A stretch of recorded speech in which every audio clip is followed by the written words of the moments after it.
Hi everyone. Today I want to talk about how to do tactics puzzles on chess.com.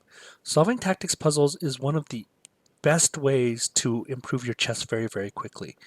And on chess.com it's very easy to get started. You just hover your mouse over the left-hand menu on puzzles, and there's three options: puzzles, puzzle rush, and puzzle battle.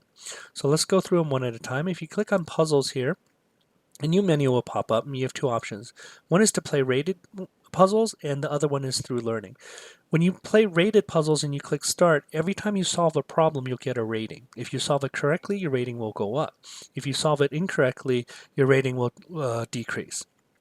And then you can try learning here. If you do learning, you can solve it by the tactical theme you want to practice. And I'll make other videos regarding these tactical themes in the future. Right here, you could also do it by rating range. Okay, so right here, right now, it's at 100 to 300. If you think it's too difficult, you could do something like 100 to 200, let's say. Okay, and then you just click start. When you click start, a puzzle will come up and now it's your option. So right here, the queen can take the rook. So you take the queen, you click on it, and you capture the rook. If you get it correct, this arrow will light up and you can click on next puzzle. Okay, so yeah, so with a free account, you only get certain number of puzzles per day. With a premium account, a paid account, you can do more puzzles.